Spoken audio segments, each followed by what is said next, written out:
Audio Jungle. Audio Jungle. యోహాను సువార్త 18వ అధ్యాయము 1వ వచనం నుండి. యేసు ఈ మాటలు చెప్పి తన శిష్యులతో కూడా కెద్రోను వాగు దాటిపోయెను. అక్కడ ఒక తోటయుండెను. దానిలోనికి ఆయన తన శిష్యులతో కూడా వెళ్ళెను. యేసు తన శిష్యులతో పలుమారు అక్కడికి వెళ్ళుచుండువాడు కనుక ఆయనను అప్పగించు యోదాకును ఆ స్థలము తెలిసియుండెను. కావున యూదా సైనికులను ప్రధాన యాజకులు పరిసయ్యులు పంపిన బంట్రోతులను వెంటబెట్టుకొని దివిటీలతోనూ దీపములతోనూ ఆయుధములతోనూ అక్కడికి వచ్చెను. యేసు తనకు సంభవింపబోవన్నయూ ఎరిగినవాడై వారి ఎద్దుకు వెళ్లి మీరెవరిని వెతుకుచున్నారని వారిని అడిగెను. వారు నజరేయుడైన యేసునని ఆయనకు ఉత్తరమియ్యగా యేసు ఆయనను నేనే అని వారితో చెప్పెను. ఆయనను అప్పగించిన యూదాయు వారి యొద్ద నిలుచుండెను. ఆయన నేనే ఆయనని వారితో చెప్పగా వారు వెనుకకు తగ్గి నేల మీద పడిరి. మరలా ఆయన మీరు ఎవరిని వెతుకుచున్నారని వారిని అడిగెను. అందుకు వారు నజరేయుడైన యేసునని చెప్పగా యేసు వారితో నేనే ఆయనని మీతో చెప్పితిని కనుక మీరు నన్ను వెతుకుచున్న ఎడల వీరిని పోనీయుడని చెప్పెను. నీవు నాకు అనుగ్రహించిన వారిలో ఒకరినైనను నేను పోగొట్టుకొనలేదని ఆయన చెప్పిన మాట నెరవేరునట్లు ఈలాగు చెప్పెను. సీమోను పేతురు నొద్ద కత్తియుండినందున అతడు దానిని దూసి ప్రధాన యాజకుని దాసుని కొట్టి అతని కుడి చెవి తెగ నరికెను. ఆ దాసుని పేరు మల్కు. యేసు కత్తి ఒరలో ఉంచుము, తండ్రి నాకు అనుగ్రహించిన గిన్నెలోనిది నేను త్రాగుకుందునా అని పేతురుతో అనెను. అంతటి సైనికులను సహస్రాధిపతియు యూదుల బంట్రోతులను యేసును పట్టుకొని ఆయనను బంధించి మొదట అన్న యొద్దకు ఆయనను తీసుకుని పోయిరి. అతడు ఆ సంవత్సరము ప్రధాన యాజకుడైన కయపకు మామ. కయప ఒక మనుష్యుడు ప్రజల కొరకు చనిపోవుట ప్రయోజనకరమని యూదులకు ఆలోచన చెప్పినవాడు. సీమోను పేతురును మరి ఒక శిష్యుడును యేసు వెంబడి పోవుచుండిరి.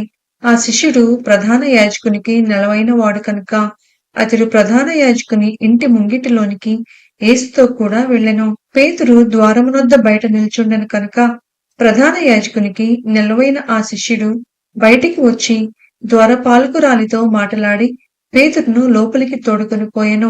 ద్వారమునొద్ద కావలియున్న ఒక చిన్నది పేతురుతో నీవును ఈ మనుషుని శిష్యులలో ఒకడువు కావా అని చెప్పగా అతడు కాననెను. అప్పుడు చలివేయుచున్నందున దాసులను బంట్రోతులను మంట వేసి చలికాచుకొనుచు నిలుచుండగా పేతురును వారితో నిలవబడి చలికాచుకొనుచుండెను.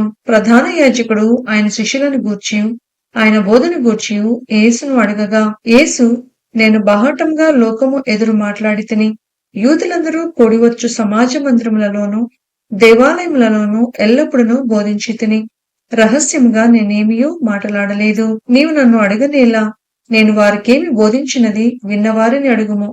ఇదిగో నేను చెప్పినది వీరెరుగుదురని అతనితో అనెను. ఆయన ఈ మాటలు చెప్పినప్పుడు దగ్గర నిలిచిన బంట్రోతులలో ఒకడు ప్రధాన యాజకునికి ఈలాగు ఉత్తరమిచ్చుచున్నావా అని చెప్పి యేసును అరచేతులతో కొట్టెను. అందుకు యేసు నేను కాని మాట ఆడిన ఎడల ఆ కాని మాట ఏదో చెప్పుము, మంచి మాట ఆడిన ఎడల నన్నేల కొట్టుచున్నావనెను. అంతటా అన్న యేసును బంధింపబడి ఉన్నట్టుగానే ప్రధాన యాజకుడైన కయపా యొద్దకు పంపెను. సీమోను పేతురు నిలువబడి చలి కాచుకొనుచుండగా వారతని చూచి నీవును ఆయన శిష్యులలో ఒకడవు కావా అని చెప్పగా అతడు నేను కాను, నేనెరుగననెను. పేతురు ఎవని చెవి తెగ నరికెనో వాని బంధువును ప్రధాన యాజకుని దాసుల్లో ఒకడును నీవు తోటలో అతనితో కూడా ఉండగా నేను చూడలేదా అని చెప్పినందుకు పేతురు నేనెరుగనని మరి ఒకసారి చెప్పెను. వెంటనే కోడి కూసెను. వారు కయపా యొద్ద నుండి అధికార మందిరమునకు యేసును తీసుకుని పోయిరి. అప్పుడు ఉదయమాయెను కనుక వారు మైలపడకుండా పస్కాను భుజింపవలనని అధికార మందిరంలోనికి వెళ్ళలేదు. కావున పిలాతు బయట ఉన్న వారి యొద్దకు వచ్చి ఈ మనుషుని మీద మీరు ఏ నేరము మోపుచున్నారనెను. అందుకు వారు వీడు దుర్మార్గుడు, కాని ఎడల వీనిని నీకు అప్పగించి ఉండమని అతనితో చెప్పిరి. పిలాతు మీరతని తీసుకుని పోయి మీ ధర్మశాస్త్రము చొప్పున అతనికి తీర్పు తీర్చుడనగా యూదులు ఎవనికిని మరణశిక్ష విధించుటకు మాకు అధికారం లేదని అతనితో చెప్పిరి. అందువలన యేసు తాను ఎట్టి మరణము పొందబోవునో దానిని సూచించి చెప్పిన మాట నెరవేరెను. పిలాతు తిరిగి అధికార మందిరంలో ప్రవేశించి యేసును పిలిపించి యూదుల రాజువు నీవేనా అని ఆయన్ను అడగగా యేసు, నీ అంతట నీవే ఈ మాట అనుచున్నావా, లేక ఇతరులు నీతో నన్ను గూర్చి చెప్పిరా అని అడిగెను. అందుకు పిలాతు, నేను యూదుడనా ఏమి? నీ స్వజనులను ప్రధాన యాజకులను నిన్ను నాకు అప్పగించితిరి కదా, నీవేమి చేసితివని అడుగగా, యేసు, నా రాజ్యము ఈ లోక సంబంధమైనది కాదు. నా రాజ్యము ఈ లోక సంబంధమైనదైతే నేను యూదులకు అప్పగింపబడకుండునట్లు నా సేవకులు పోరాడుదురు కాని నా రాజ్యము ఇహ సంబంధమైనది కాదనెను. అందుకు పిలాతు, నీవు రాజువా అని ఆయనను అడగగా, యేసు, నీవన్నట్టు నేను రాజునే. సత్యమును గూర్చి సాక్ష్యమిచ్చుటకు నేను పుట్టితిని. ఇందు నిమిత్తమే ఈ లోకమునకు వచ్చితిని. సత్య సంబంధి అయిన ప్రతివాడును నా మాట వినుననెను. అందుకు పిలాతు, సత్యమనగా ఏమిటి అని ఆయనతో చెప్పెను. అతడు ఈ మాట చెప్పి బయటనున్న యూదుల యొద్దకు తిరిగి వెళ్లి, అతని యందు ఏ దోషమును నాకు కనపడలేదు. అయినను పస్కా పండుగలో నేనొక మీకు విడుదల చేయు వాడుక కలదు కదా, నేను యూదుల రాజును విడుదల చేయుట మీకిష్టమా అని వారిని అడిగెను. అయితే వారు, వీనిని వద్దు, బరబ్బను విడుదల చేయమని మరలా కేకలు వేసిరి. ఈ బరబ్బ బందిపోటు దొంగ.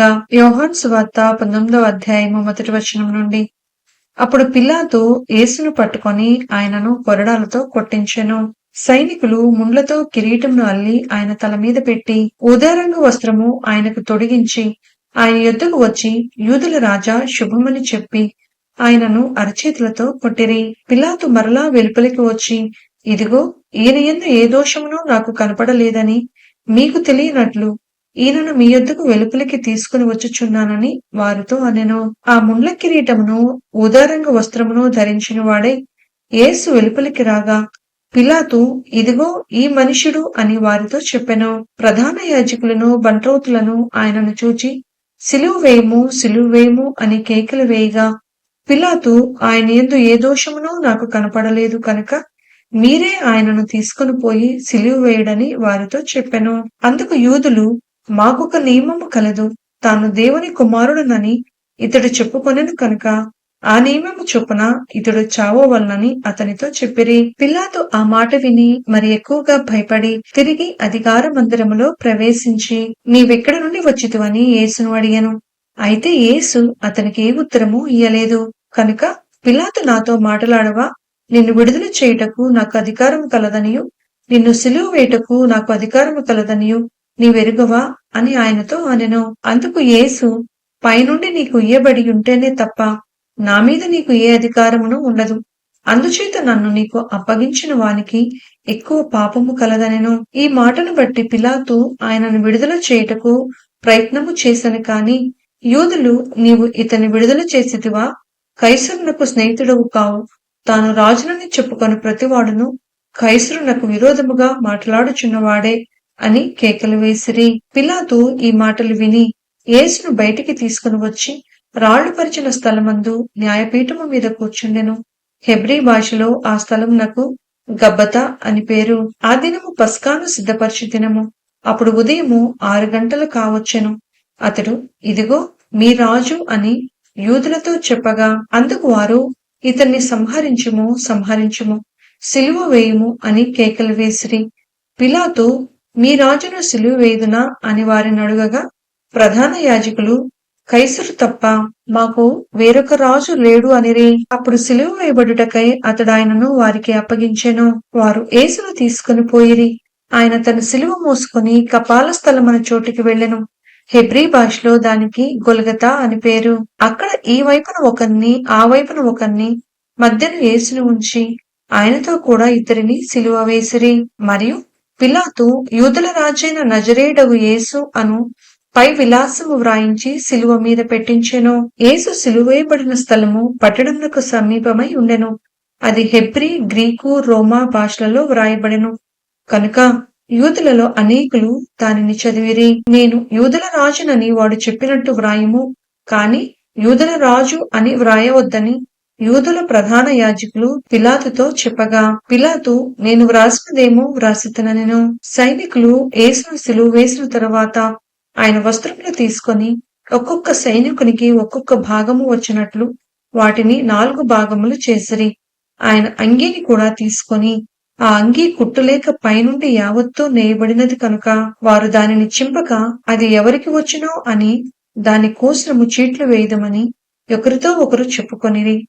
వారు నా వస్త్రములను తమలో పంచుకొని నా అంగీ కోసము చీట్లు వేసిరి అను లేఖనము నెరవేరునట్లు ఇది జరిగెను. ఇందుకే సైనికులు ఇలాగు చేసిరి. ఆయన తల్లియు ఆయన తల్లి సహోదరియు క్లోపా భార్య అయిన మరియయు మగ్దలేని మరియయు యేసు శిలువ యొద్ద నిల్చుండిరి. యేసు తన తల్లియు తాను ప్రేమించిన శిష్యుడును దగ్గర నిల్చుండుట చూచి, అమ్మా, ఇదిగో నీ కుమారుడు అని తన తల్లితో చెప్పెను. తరువాత శిష్యుని చూచి, ఇదిగో నీ తల్లి అని చెప్పెను.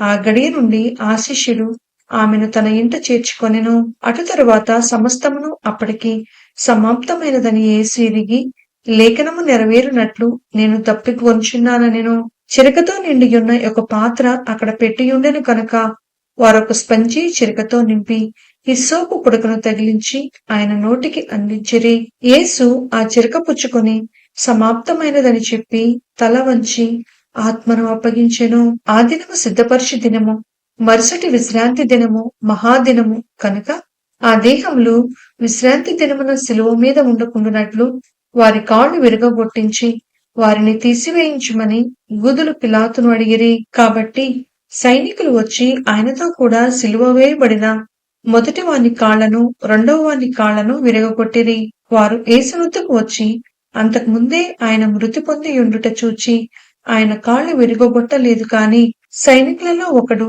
ఈటితో ఆయన ప్రక్కను పొడిచెను. వెంటనే రక్తమును నీళ్లను కారెను. ఇది చూచిన వాడు సాక్ష్యమిచ్చుచున్నాడు. అతని సాక్ష్యము సత్యమే. మీరు నమ్మునట్లు అతడు సత్యము చెప్పుచున్నాడని ఆయన ఎరుగును. అతని ఎముకలలో ఒకటైనను విరవబడదు అను లేఖనము నెరవేరునట్లు ఇవి జరిగెను. మరియు తాము పొడిచిన వారిని తట్టు చూతురు అని మరియొక లేఖనము చెప్పుచున్నది. అటు తరువాత యూదుల భయము వలన రహస్యంగా యేసు శిష్యుడైన అరిమతే యేసోపు తాను యేసు దేహమును తీసుకొని పోవుటకు పిలాతు నొద్ద సెలవడిగెను. పిలాతు సెలవిచ్చెను కనుక అతడు వచ్చి యేసు దేహమును తీసుకొని పోయెను. మొదటి రాత్రి వేళ ఆయన ఎద్దకు వచ్చిన నికోదేము కూడా బోళముతో కలిపిన అగరు రమారమి 150 సేర్ల ఎత్తు తెచ్చెను. అంతటి వారు యేసు దేహమును ఎత్తుకొని వచ్చి యూదులు పాతిపెట్టు మర్యాద చొప్పున ఆ సుగంధ ద్రవ్యములు దానికి పూసి నారబట్టలు చుట్టిరి. ఆయనను సిలువ వేసిన స్థలంలో ఒక తోటయుండెను. ఆ తోటలో ఎవడునూ ఎప్పుడునూ ఉంచబడని క్రొత్త సమాధి ఒకటి ఉండెను. ఆ సమాధి సమీపంలో ఉండెను కనుక ఆ దినము యూదులు సిద్ధపరచు దినమైనందున వారు అందులో యేసును పెట్టిరి.